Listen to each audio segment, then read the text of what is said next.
S'asseoir dans la présence de Dieu. Je voudrais encore vous saluer ce soir pour votre présence en ce lieu de la parole.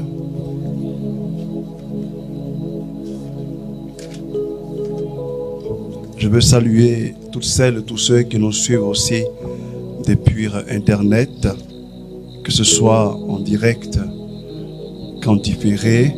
Nous continuons notre formation sur le thème de la force. Le deuxième thème de notre séminaire sur la force, c'est la force et l'épreuve, ou la force et les épreuves.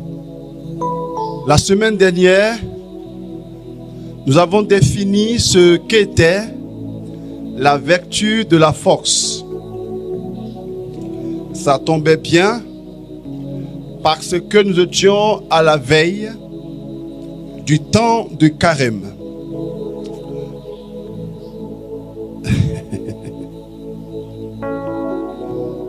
Et nous avons prié pour avoir la grâce de la force. Aujourd'hui, ce que je vais dire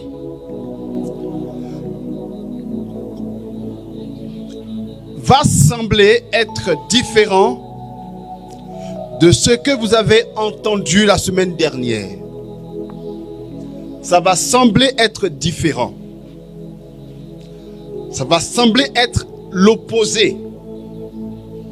Car en quelque sorte, ce sera l'opposé. Mais n'oubliez pas que nous sommes dans un parcours pédagogique. Ça veut dire qu'on commence par un point A pour finir à un autre point selon une chaîne. Ce que maintenant nous allons faire ressemble à ce que nous apprenons à l'école. Et j'aime bien l'exemple des mathématiques. J'aime bien l'exemple du fait que quand on est au primaire, on nous dit que 1 moins 2 n'existe pas. Non? Et c'est vrai. À des primériens, 1 moins 2, c'est une faute. 2 moins 1, c'est vrai. Mais pas 1 moins 2. Mais lorsque nous arrivons au collège, ce qui était faux au primaire devient juste au collège, puisque au collège, on sait tous que 1 moins 2 égale combien? Ta chance. Égale moins 1. Eh bien, ce que je vais faire maintenant ressemble un peu à cela. J'ai dit la semaine dernière qu'il nous fallait la force pour vivre les choses.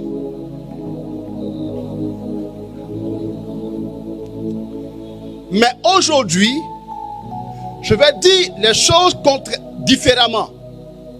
Je vais montrer aujourd'hui qu'il nous faut plutôt les choses pour pouvoir déployer la force qui est déjà en nous. La semaine dernière, on a montré que il faut la force pour faire les choses.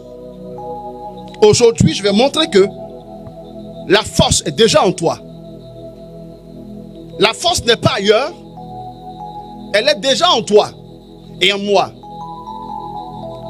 Et les épreuves, qui sont les choses difficiles que nous pouvons vivre, sont plutôt une grâce pour nous.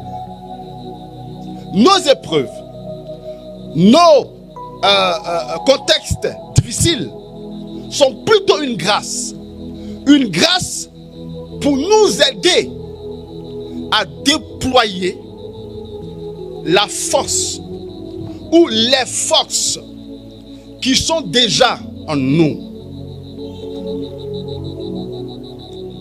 Amen.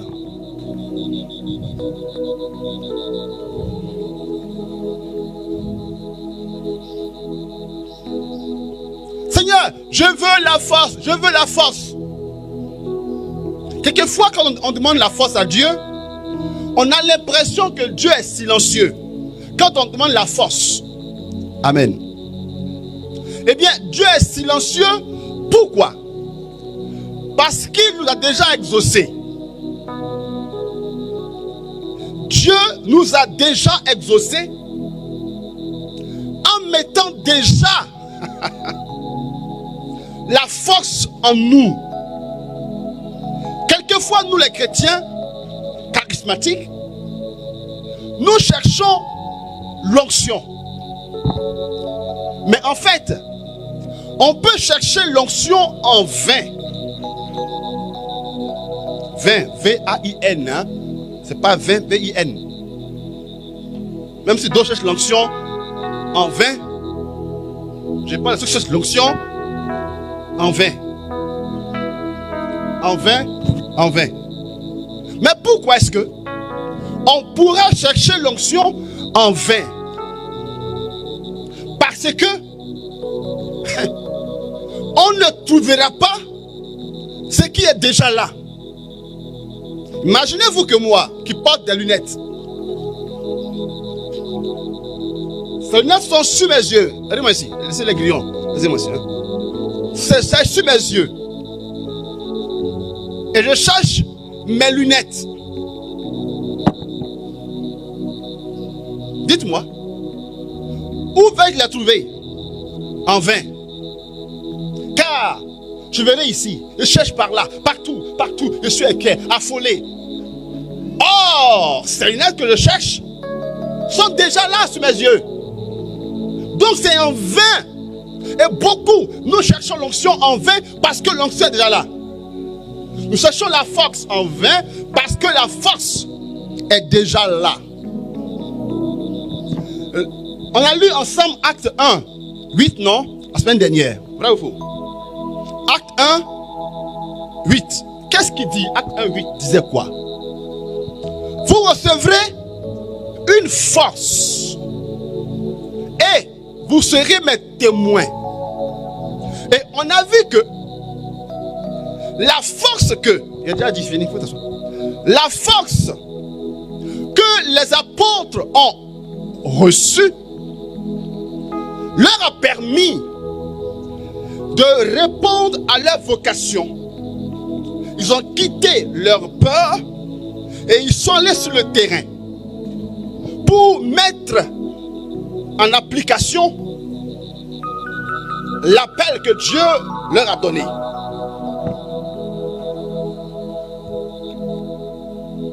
Et à la Pentecôte, ils ont vécu cela. Ils ont reçu, semble-t-il, la force. C'est ça, non? D'accord? Mais moi, j'ai un petit problème qui se trouve en Jean, le chapitre 20, le verset 22. On nous dit que c'est à la Pentecôte que l'Esprit Saint est venu sur les apôtres et que par là, ils ont reçu la force d'en haut.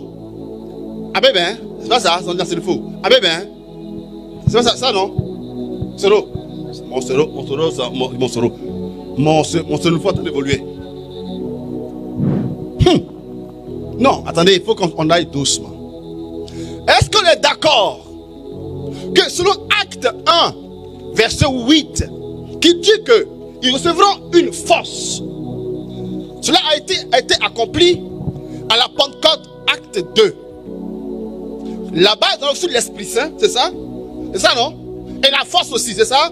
Ok, alors que nous dit la parole en Jean 20, 22. Après ces mots, ça dit que Jésus est ressuscité, d'accord? Jésus est ressuscité et est apparu aux apôtres. Ok? Jésus est ressuscité, non pas toi, c'est pas ton rôle, c'est son rôle. Jésus est ressuscité, mais il est apparu aux apôtres. Il leur parle, et vers la fin, il dit quoi vers la fin? il souffla sur eux et leur dit. Il souffla. Amen. Il souffla. Dans souffla, il y a souffle. Qu'est-ce qu'il dit? Recevez le Saint-Esprit. Comment? Recevez le Saint-Esprit. Et dis-moi, selon toi, quand il a dit de recevoir, ils ont reçu, oui ou non? Oui.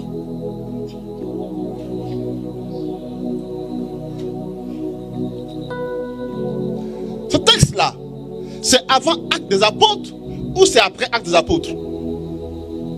L'épisode qui est là, ça. C'est avant. C'est avant. C'est avant ça? Oui.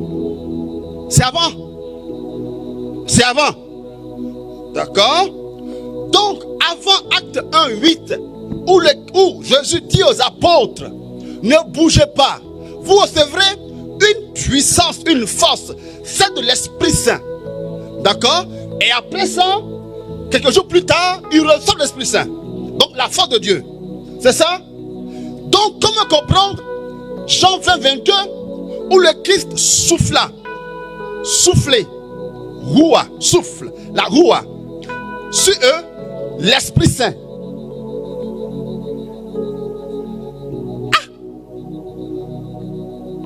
Il souffle sur eux et dit, recevez.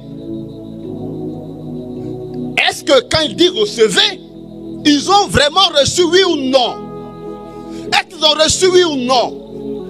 Mais dans quel coup, maintenant lui-même, plus tard il dira encore, vous recevrez la force de Dieu et vous serez ceci ou cela. Et quelques temps plus tard, il y a sur eux une expérience de l'Esprit Saint.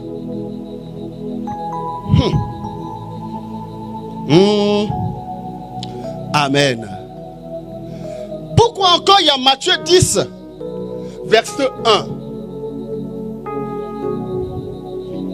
Je pense qu'il y a beaucoup de charismatiques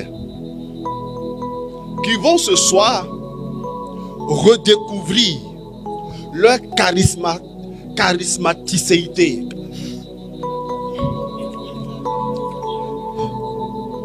Quand on vous dit que la vie est dure là, ouais, c'est ça comme ça.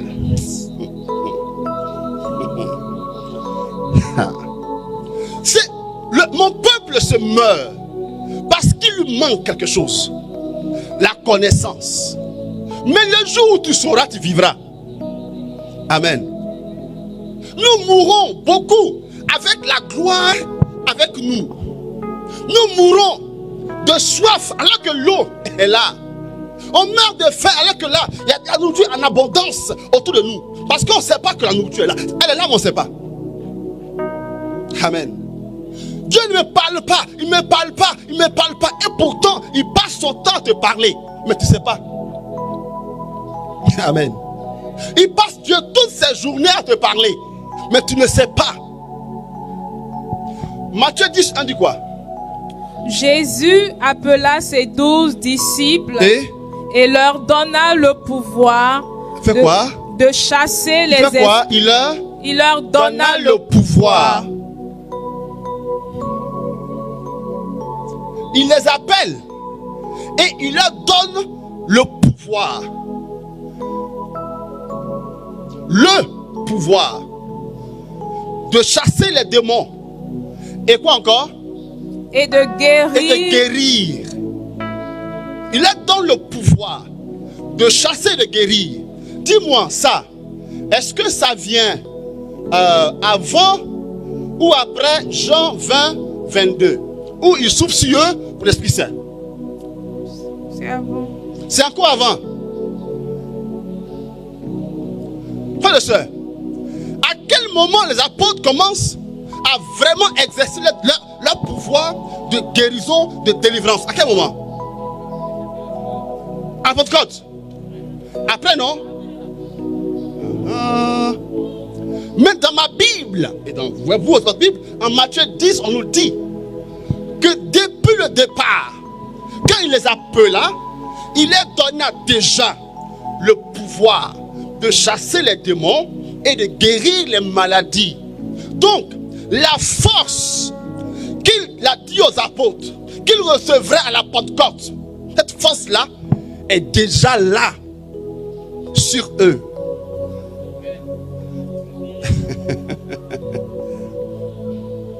Est-ce que tu m'entends même? Et il le confirme en Luc 9, 1. Enfin, c'est la même chose, hein, c'est le même épisode, mais Matthieu le dit et Luc aussi le dit. Luc dit quoi? Jésus réunit les 12 disciples et leur donna le pouvoir et l'autorité, d'accord, de chasser tous les esprits mauvais, ok, et de guérir les maladies. D'accord. Dites-moi, de quelle personne divine on a le pouvoir et la force? Dites-moi. De qui on a le pouvoir et la force? De quelle personne divine? Parlez bien et fort. N'ayez pas peur. C'est Jésus, c'est l'Esprit Saint. C'est qui? L'Esprit Saint.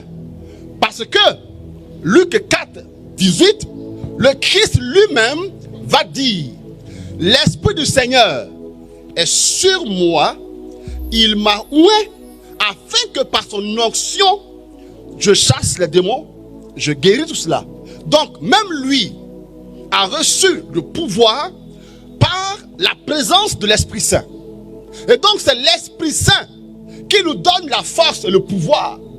C'est ce qu'il dit aux apôtres qui recevraient. Et ce qu'il dit qu'ils vont recevoir, ils l'ont déjà. Ce pouvoir est déjà à leur portée. La force est déjà à leur portée. Ça veut dire qu'ils ont d'une autre manière reçu quand même l'Esprit Saint.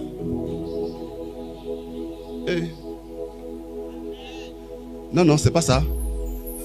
Ah mais ben. Non, je parle de la parole de Dieu. Hein. Je parle de la parole de Dieu. Donc s'ils ont reçu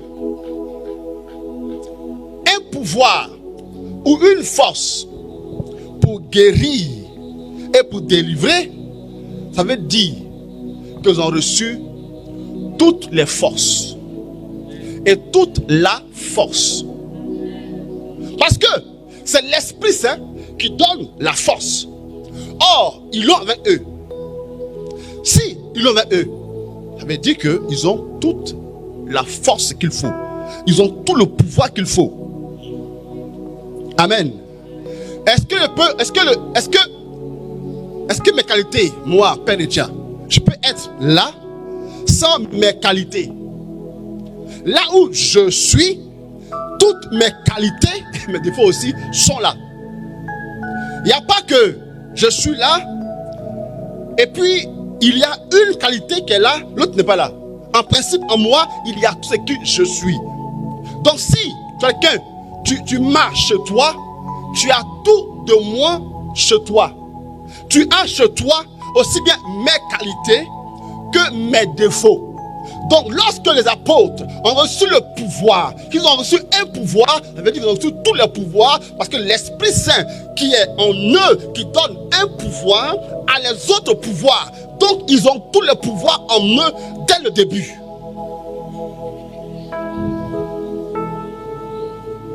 Alléluia. Mais alors, s'ils ont dès le début les pouvoirs là et la force là, que veut dire Acte 1, 8 alors? Que veut dire que le Seigneur leur dise: vous recevrez, alors qu'ils ont déjà reçu? Ça veut dire quoi? La force qui vient, c'est quelle autre force encore qu'ils n'ont pas encore reçue? Amen. Frères et sœurs, avant même que la Pentecôte arrive, les apôtres déjà guérissaient les malades. Enfin, vrai ou faux?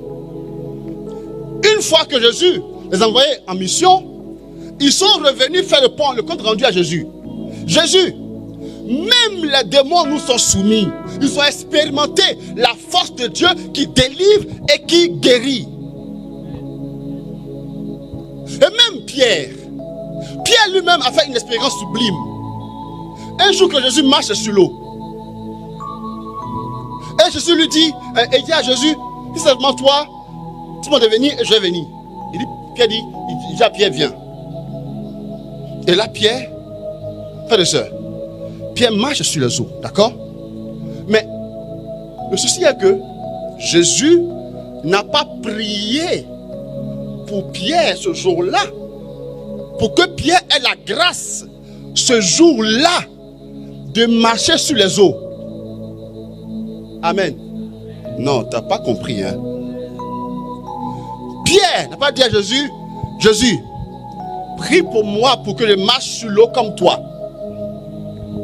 Nous, à chaque fois qu'on veut faire une expérience nouvelle, on dit à Dieu, donne-moi ta grâce. Donne-moi ta grâce afin que je fasse ça. Mais comment est-ce que Pierre a pu marcher sur l'eau sans que le Christ, pour ce jour-là, lui donne la force spéciale pour marcher sur l'eau? Et pourtant, il a fait. Pourquoi? Parce que déjà, la force de marcher sur l'eau était déjà en lui. Mais il l'ignorait. Comme toi, tu ignores que la force de plein de choses est déjà en toi. Comme moi, j'ignore que la force de faire beaucoup de choses est déjà en moi.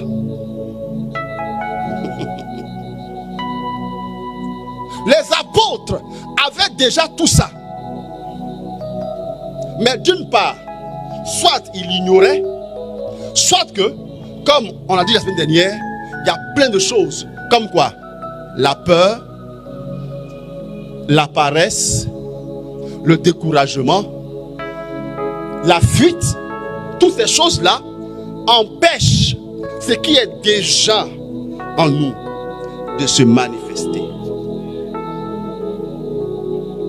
Donc lorsque le Seigneur dit aux apôtres, acte 1:8, vous recevrez, en vérité, frères et sœurs, non, ils ne vont pas recevoir une chose nouvelle. Ils vont plutôt être réveillés intérieurement. La chose qui est déjà en eux sera réveillée. Et tous les blocages, comme la peur, la paresse, toutes ces choses seront brisées afin que la chose qui est déjà en eux puisse se déployer. Voilà pourquoi, quand je prêche sur l'onction, je dis aux personnes, depuis le baptême, lorsque le prêtre a pris de l'eau baptismale et qu'il a mis sur toi, tu es déjà oint. Tu es pas déjà, tu es oint par l'esprit. Tu as l'onction. Nous sommes tous des oints de Dieu. Voilà pourquoi, frères et sœurs, nous sommes des chrétiens. Christos, Christ veut dire oint. Nous sommes oints. Sauf que on ne le sait pas. Pendant des années, j'ai prié le Seigneur pour avoir l'onction. Et donc pour ça j'ai jeûné. J'ai jeûné. Mais en fait, un jour, il m'a montré, le Seigneur, que en fait, j'avais déjà l'onction. Et pour cela, il m'a fallu une situation. Frères et sœurs, dans nos vies, il va arriver des situations qui vont t'obliger justement à permettre à la grâce qui est déjà en toi de se déployer. À mes débuts de communauté, comme j'ai déjà à le témoigner ici, quand je prêchais, je prêche un enseignement, dit-on, propre.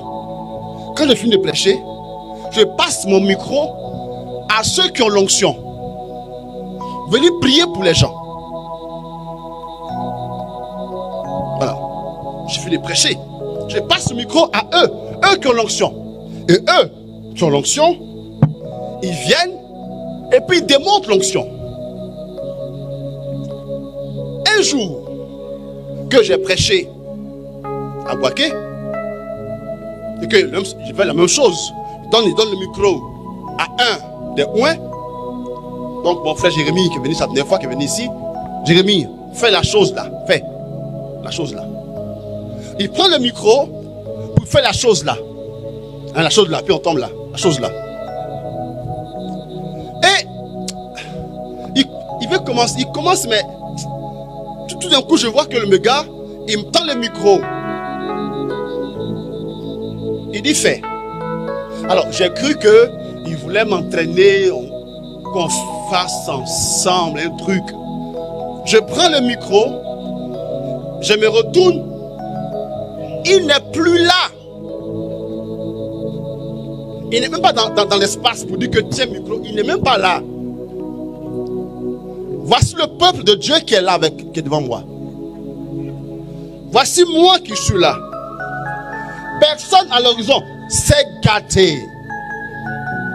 Que vas-tu faire? Et tiens, querido Seigneur, aujourd'hui, c'est aujourd'hui. Et là, j'ignore par quel mécanisme intérieur, moi seul, j'ai commencé à dire, Dieu est présent.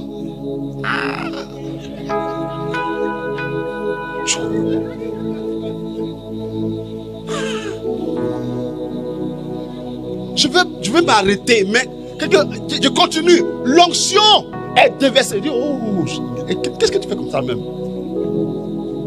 Les anges sont présents. Il a dit, bouche, tu vas me tuer. Bouche, tu vas me tuer. Amen. Yeah. Et il a dit en même temps, Dieu est là. Et la puissance de Dieu se manie. Quand il dit manie, le fesse là, elles sont bourrées. Il dit, hein?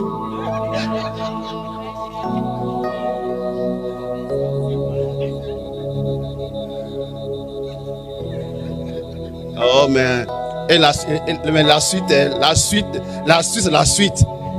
Et il dit, je sens la gloire.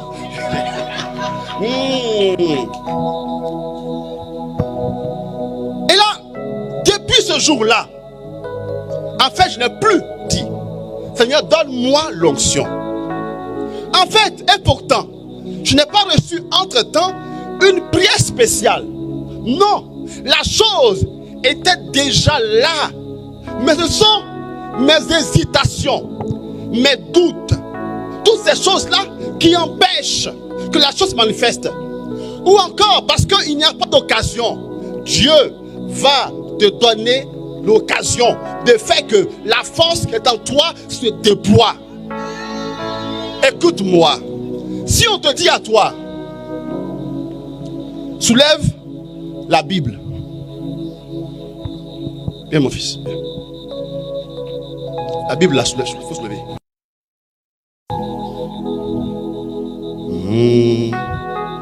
Dépose.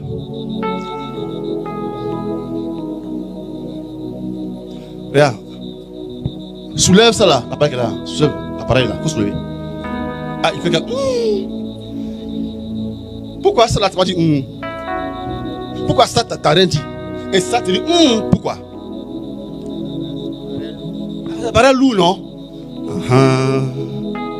Et donc c'est maintenant que tu vas voir si tu as la force ou pas. Ça c'est rien. Pour que tu puisses savoir que la force est en toi, il te faut quelque chose qui ressemble à ce qui est en toi.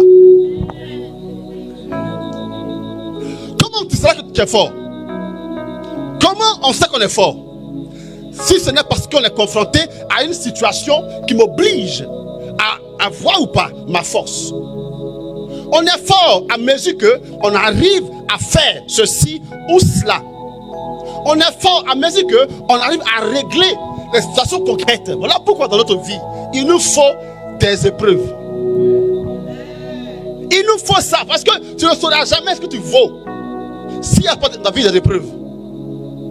Et que Jacques a pu dire, Jacques 1, verset 2, prenez pour une joie suprême d'être confronté à toutes sortes d'épreuves, car c'est l'épreuve qui vérifie la force qui est en toi.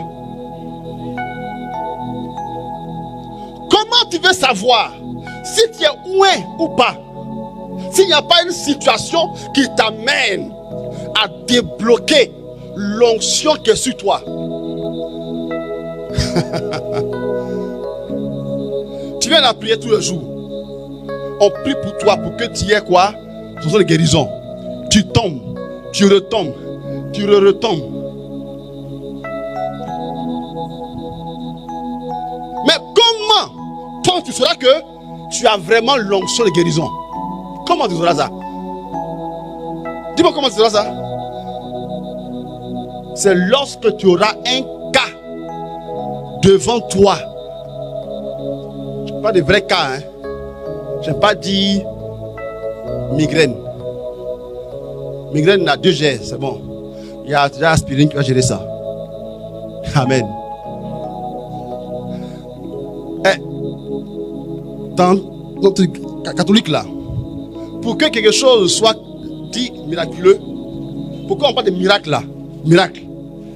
Il faut que la guérison, d'accord, concerne une maladie incurable.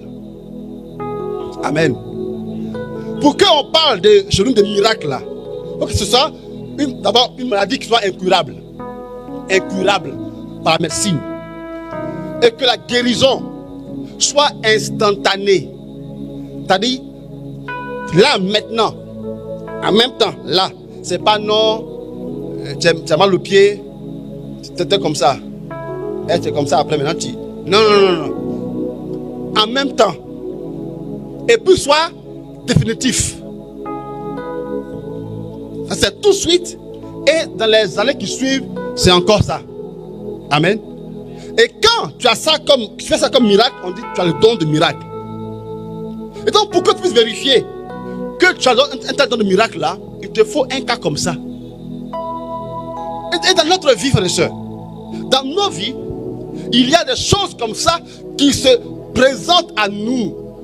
Pas pour autre chose, mais pour que nous puissions faire valoir ce qui est en moi.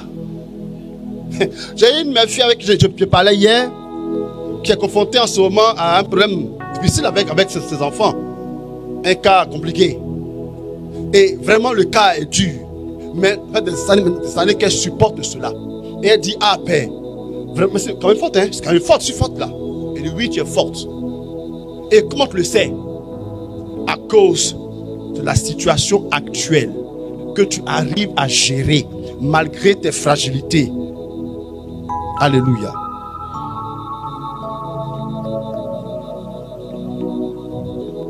Et c'est ça que je veux aujourd'hui que nous puissions comprendre. Donc, frères et sœurs, en général, lorsque il y a des choses qu'avant on ne pouvait pas faire et que maintenant on peut faire, ce n'est pas qu'on a reçu une force aujourd'hui, mais la chose déjà en nous a été réveillée. D'où la différence de baptême sacramentel, sacrement, et baptême, on dit, dans l'esprit, ou encore effusion de l'esprit.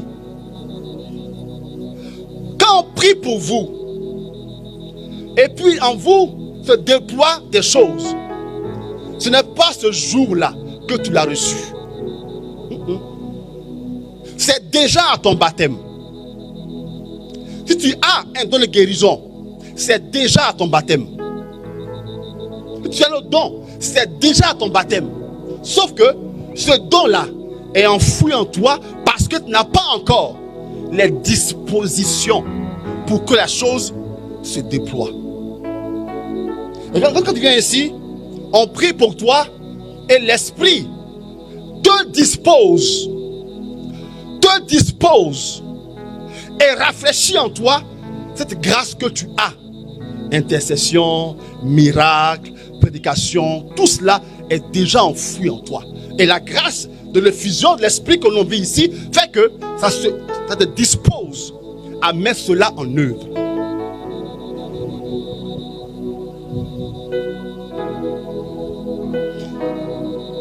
Écoute, que nous dit 2 Corinthiens 12, verset 10. Écoute ceci. C'est pourquoi je me réjouis des faiblesses, des insultes, des détresses, des persécutions et des angoisses que j'endure pour le Christ. D'accord.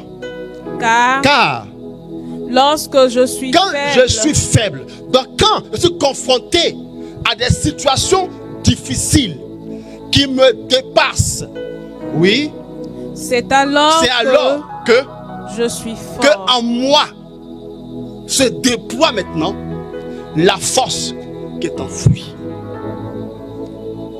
Tu ne peux pas déployer la force qui est en toi s'il n'y a pas de situation de fragilité ou que tu sois impuissant. C'est l'impuissance qui fait que je puise en moi les ressources qui sont enfouies.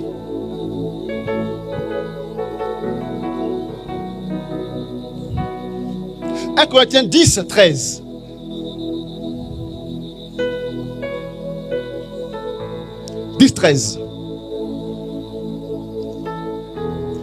Le Seigneur, oui. Les tentations que vous avez connues ont toutes été de celles qui se présentent normalement aux hommes. D'accord? Dieu est fidèle à ses promesses. Et alors? Et il ne permettra pas que vous soyez tentés au-delà de vos forces. Mais attends. Toi et moi, il y a une semaine, on a seulement pris des engagements, n'est-ce pas, de carême. Non? Non ou pas non? Bon, il y a des gens, ils s'en foutent. Carême, pas carême, eux, ils vivent seulement. Il n'y a pas pause pour eux. C'est grande vitesse. Mais les chrétiens normaux ont sûrement pris des engagements pour entrer en carême. Donc, si tu es un chrétien normal, je parle de toi. Dis-moi, ça a duré combien d'heures, ton engagement là?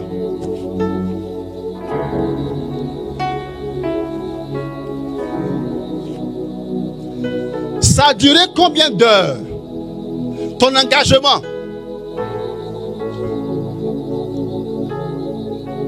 Écoute-moi, en général, c'est lorsque on s'engage que surviennent quoi? Les tentations, les occasions même de ne pas vivre ce qu'on décide. Là où il faut. Écoute, j'ai une de mes filles encore qui a dit au Seigneur, cette année-là, je ne veux pas faire de problème avec quelqu'un.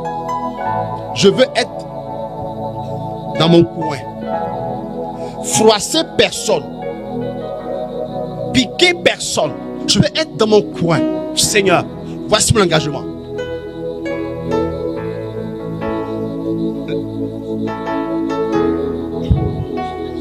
C'est là que son patron s'est réveillé. Alléluia. C'est là que son patron même envoie les boulets, les pics, les ceci, les cela. Puis il se plaît. D'accord? Ah, mais moi-même, il dit, mais ma fille. Donc tu penses que ton engagement c'est pourquoi? Ça s'appelle effort de carême, n'est-ce pas? Effort de carême, n'est-ce pas? Pas ce qu'on dit. Mais effort, c'est pourquoi? Effort sans effort. Justement, il faut une matière pour que tu puisses faire des efforts. Mais attends, pourquoi? Il faut que tu sois confronté à un souci pour que tu puisses mettre en œuvre ce désir en toi de ne faire de pas personne. Il faut qu'il y ait ça pour que tu puisses avoir une occasion de vivre ce que toi tu as demandé. Ce carême-là, mes yeux vont être sanctifiés. Habituellement, je ne peux pas voir une femme puis passer. Mais carême-ci, mes yeux là, c'est pour Dieu. Écoute-moi. À quoi tu t'attends? À quoi tu t'attends? C'est à ce moment précis que vision. Tu n'as jamais vu. Tu vas voir. Amen. Non. Non, c'est comme ça. T'assois. Parce que tu as dit que tu veux jeûner. Ok? C'est à ce moment précis que tu vas regretter. Tous les plats que tu aurais dû manger. C'est en ce moment-là que tu regrettes. Si tu fais un jeûne de 40 jours, je te promets, tu vas voir en vision le plat d'aloko croustillant qu'il y a 3-4 jours, tu n'as pas mangé. Comme pour te dire, tu aurais dû le manger. Et donc tu vas porter ça pendant 40 jours. Cette vision d'aloko, tu vas la voir pendant 40 jours. Et c'est là que tu dois te montrer ton désir de vivre ton engagement. C'est pas avant. Il n'y aura pas d'engagement sans une situation. Oublie ça, d'accord? Il faut oublier, ok? Il faut oublier. Le monsieur avec qui tu as dit, tu vas couper ton carême. Tu vas couper au carême. Écoute-moi, tu ne verras plus beau que jamais. Tu le verras plus croustillant que jamais. Et c'est ce moment précis là même qu'il va avoir des astuces pour te montrer que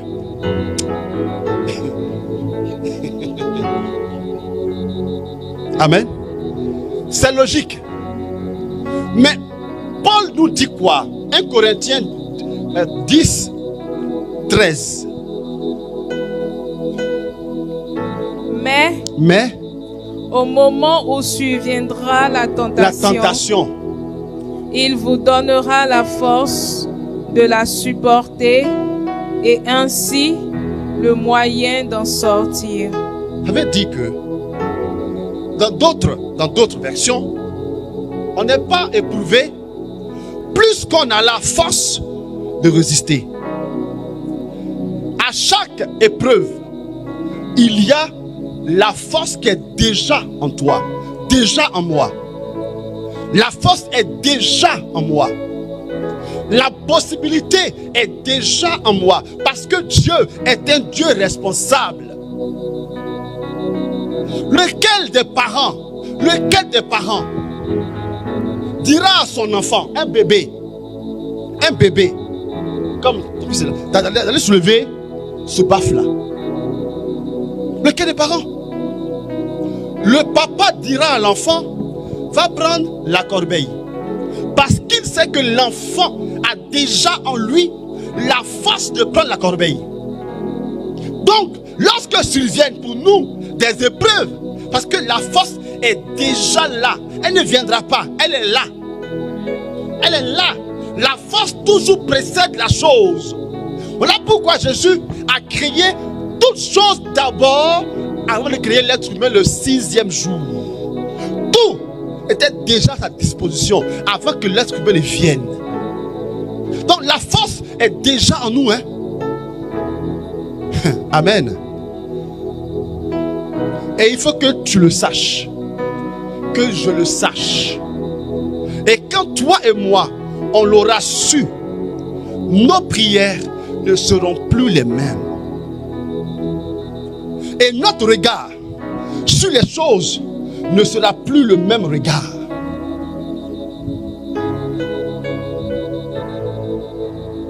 C'est notre manière de voir les choses qui fait que on peut la voir. Si je vois quelque chose comme accessible, alors là, je pourrais tout faire pour la voir.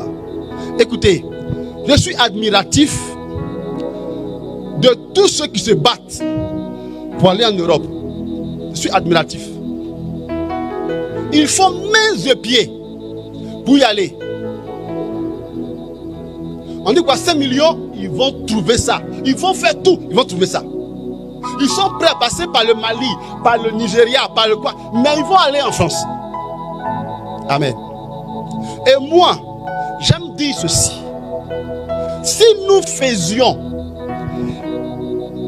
les mêmes choses, si nous déployions les mêmes disposition pour régler nos problèmes ici, on aurait eu des solutions à tous nos problèmes.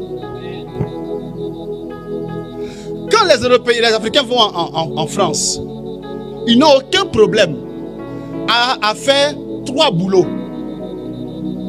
Un, entre 5h et 7h. L'autre, entre 10h et midi. L'autre, entre 15h et 17h. Ils n'ont aucun problème pour ça. D'accord? Mais le même effort, ils ne le feront jamais ici. On déploie la même énergie pour aller au Canada, pour aller en France. Et ici en Afrique, on dort. Moi, je dis, ce n'est pas un lieu qui donne le bonheur. C'est une disposition intérieure. Parce que Dieu bénit aussi bien dans la campagne que dans la ville. Abraham a dit à Lot, choisis. Et tu vas à gauche, je vais à droite. Et tu vas à droite, je vais à gauche. Lot a regardé. Il a vu que ici, là, il y avait une bonne verdure. Il dit, je vais là-bas. Alors il a dit, moi, je ne vais pas au désert. C'est au désert que Abraham a été béni plus que toute autre personne. Parce que Abraham avait en lui les dispositions. Il savait en qui il a cru. Et il savait ce qu'il habite. Toi, qu'est-ce qui t'habite? Ce qui nous habite, c'est ça qui nous donne la victoire. Parce que on a déjà tout en nous. Non, écoute, j'aime Matthieu. On va lire cet épisode de Pierre qui marche sur l'eau. Que je retrouve Matthieu 14, 22 à 31. Après, nous lirons après Josué. 14, 22 à 31. Aussitôt, oui. Après, Jésus fit monter les disciples dans la barque pour qu'ils passent avant lui de l'autre côté du lac, pendant que lui-même renverrait la foule. Après l'avoir envoyé, il monta sur une colline pour prier. Quand le soir fut venu, il se tenait là, seul. La barque était déjà à une bonne distance de la terre. Elle était battue par les vagues, car le vent soufflait contre elle. Matthieu 14? Oui. D'accord. Continue. Tard dans la nuit, Jésus se dirigea vers les disciples en marchant sur l'eau. Ok. Quand ils le virent marcher sur l'eau, ils furent terrifiés et dirent: Il dit quoi? C'est un fantôme. Et ils poussèrent des cris de frayeur. En fait, tout nous effraie. Tout nous effraie tout de suite. Amen. Tout nous effraie tout de suite. Ils sont avec Jésus. Ils ont vécu un truc glorieux. Ils sont effrayés. Même nous, on va aux prières. On va casser, briser, recevoir un message de gloire, d'onction. On va tomber, rouler, se relever. À peine on sort ici, on voit un problème, on est effrayé. Amen. Et on oublie tout ce qu'on a appris. On oublie tout. Ça, c'est notre vie, ça, les humains. Mais heureux sont ceux qui se souviennent qu'avec eux, il y a le Christ à chaque fois. Continue. Mais aussitôt, Jésus leur parla. Oui. Courage, leur dit-il. Courage, oui. C'est moi. C'est moi. N'ayez pas peur. N'ayez pas peur. Pierre prit alors la parole et lui dit: Seigneur, si c'est bien toi, ordonne que j'aille vers toi sur l'eau. Il dit quoi? Seigneur, oui. Si c'est bien toi, d'accord, la suite. Ordonne que j'aille vers toi sur l'eau. Viens, répondit Jésus. Pierre sortit de la barque et se mit à marcher. Mais tel que je connais Pierre, je suis sûr que Pierre n'a pas cru Jésus tout de suite. Il a sûrement mis d'abord un pied.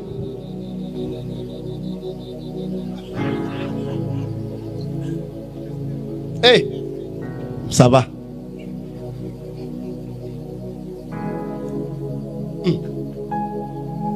Hey, ça marche. Oh. Et soudain. Mais quand il remarqua. Il a remarqué. En fait, violence. Il a remarqué.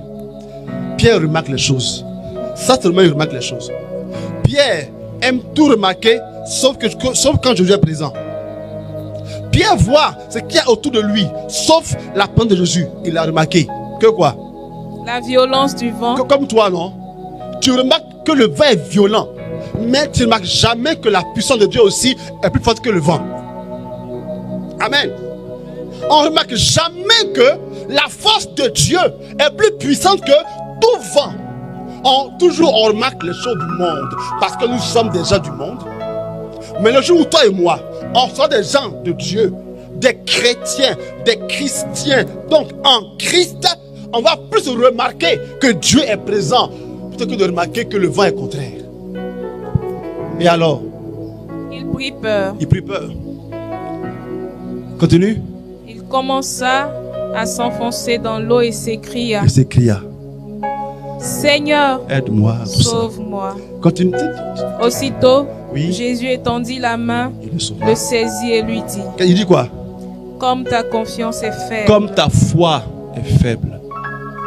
Ce qui fait que on n'arrive pas à déployer toute la force qui est en nous est que notre foi est faible.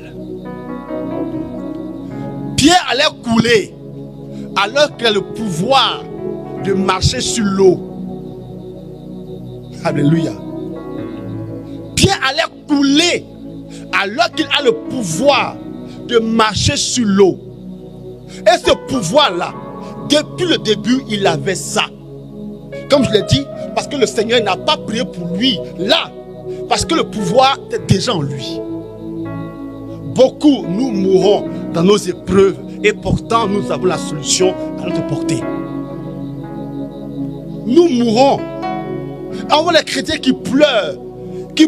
Excusez-moi, je respecte vos pleurs, mais quelquefois c'est inutile. Excusez-moi, c'est inutile.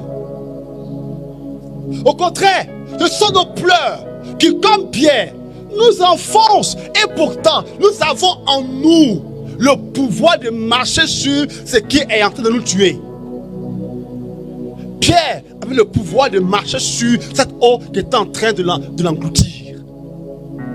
Il faut juste que tu remarques que Jésus est là. Non, on va dire Juge 6. J'aime l'expérience de Gédéon. Gédéon, pas pour Bible là, hein, pas Gédéon, pour Bible là. Gédéon de la Bible. Pas de la... Faut pas, mon nom va sortir là-bas. Il va faire sur moi, va faire sur moi direct sur moi. Pardon. Laissez-moi où je suis ici, à Korogo.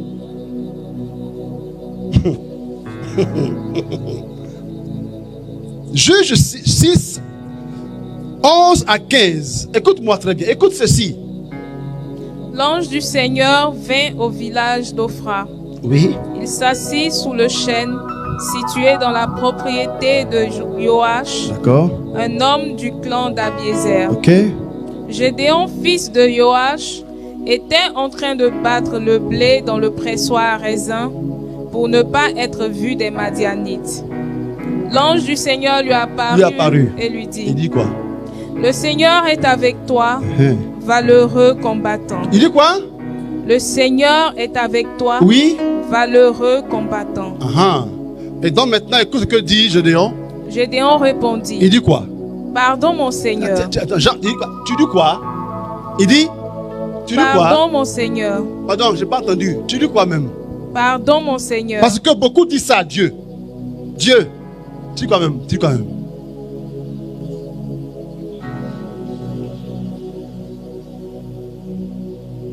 On dit que tu as la victoire. Dieu, tu dis quoi même? Pardon. Allez, on lit la parole de Dieu. On ne croit même pas. Amen. On pense que la Bible, c'est qu'elle regorge là. C'est pour les gens. C'est pas pour moi. Pardon, tu dis quoi, Seigneur? Tu dis quoi même? Beaucoup disent ça.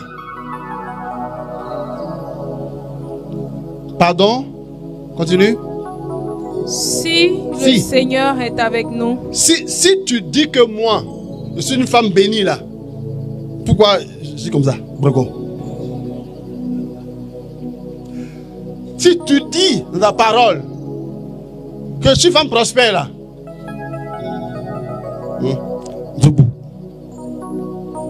Seigneur, continue. Pourquoi tous ces malheurs nous sont-ils arrivés? J'ai l'onction.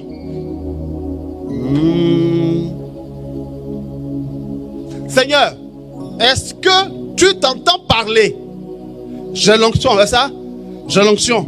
C'est moi à toutes les plaies de tombe, c'est ça? J'ai l'onction. Et puis, regarde.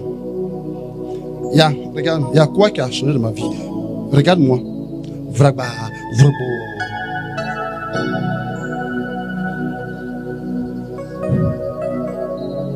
Où sont donc tous ces prodiges dont nous parlaient nos pères? Dans la Bible, là, ok. Je lis. Dans la Bible, il y a des choses que je lis dedans. Mais Seigneur, je ne vois jamais ça. Et tu oses me dire à moi que je suis une femme bénie, une femme ouin, un homme ouin, un homme ceci, une femme ceci. Seigneur, pardon. Continue.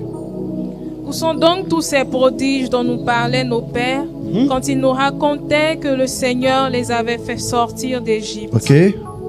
En réalité, le Seigneur nous a abandonnés et nous a livrés aux Madianites. Continue. Le Seigneur se tourna vers Il se tourna. Et lui dit, comme Gédéon n'a pas compris la première fois, il va rajouter, il dit quoi?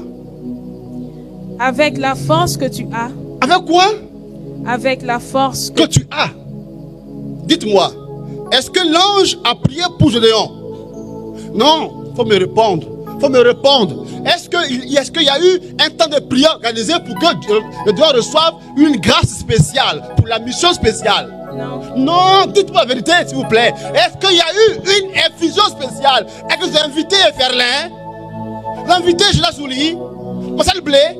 Non, bon, le père, chose alors. Tchéa, c'est lui, non, Bécan. Il est venu pour Gédéon. Il vous promet que Gédéon il a reçu la main de Abécan. Il a prié pour lui, pour la mission spéciale. N'est-ce pas? Non. Si. Mais pourquoi est-ce que nous, on estime qu'il faut absolument qu'on prie pour nous avant que la chose se passe? Vous me répondez. Réponds-moi. Pourquoi tu estimes qu'il faut absolument le ouin des ouins qui te touchera, qui va s'en toucher, tu seras guéri, ou ceci, ou cela? Réponds-moi. Dieu il informe Gédéon. Il dit la force qui est déjà en toi. Depuis quand? Depuis quand est-ce que la force est en lui? Il ne dit pas. Donc depuis très longtemps, ou même depuis toujours. Et pourtant quoi? Et pourtant, continue. Avec la force que tu as, va délivrer Israël des Madianites. Écoute-moi. Faut pas croire que ta famille sera délivrée par le Père Étienne. D'accord? Faut pas croire que c'est le Père Étienne qui a organisé une convention spéciale familiale.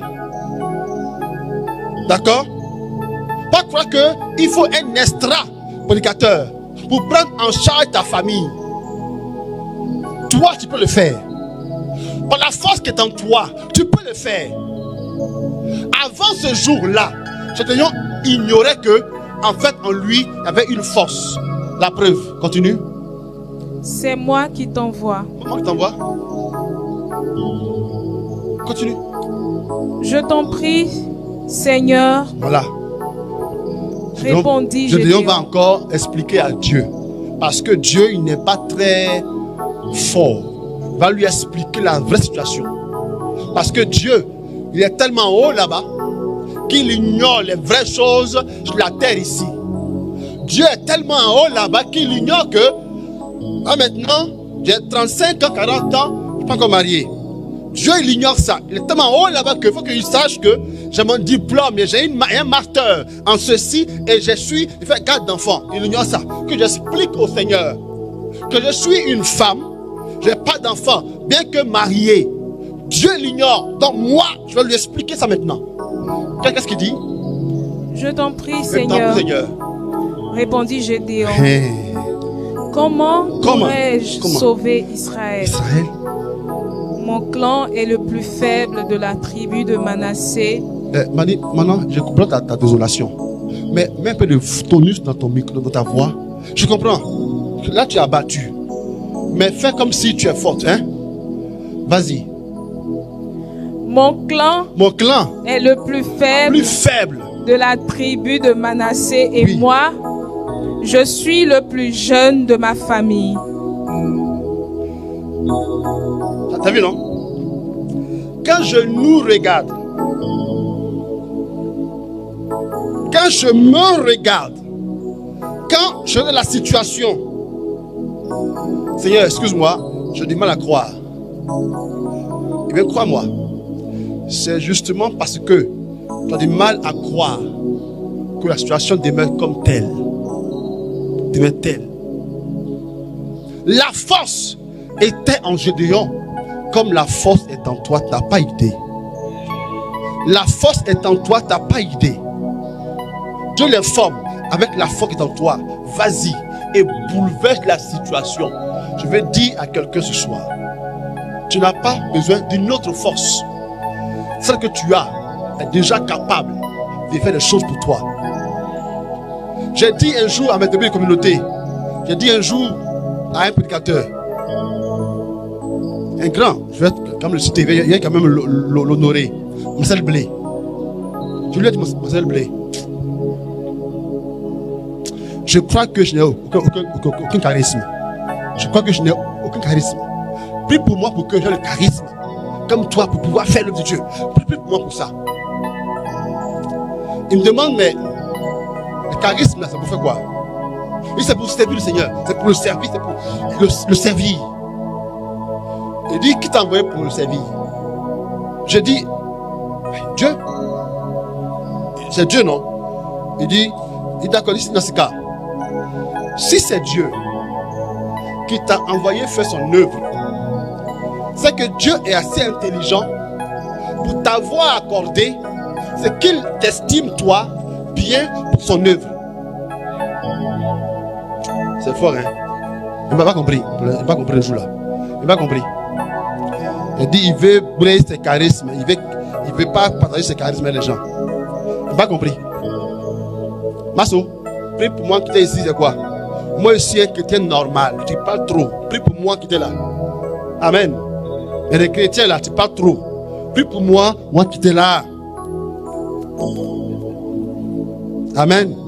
Tu sautes, Dieu, il est. Pardon, il fait mieux. On dit voisin. Tu me réveilles quand il va finir. Parti où on prie là, où ça chauffe là, ça je veux, donc tu me réveilles. Voilà pourquoi les gens qui n'ont aucun problème à dormir pendant qu'on prie. La sémence chauffe, eux ils sont à l'aise, ils dorment sur un coussin. C'est après que j'ai compris que cette blé abruti par là. On a ce qu'il nous faut déjà. On a les grâces qu'il nous faut déjà. Tu as la force qu'il te faut déjà. Maintenant, permets à la force qui est déjà en toi de se déployer. Si tu as envie de laisser les forces ou la force déjà en toi se déployer, je t'invite à te mettre debout.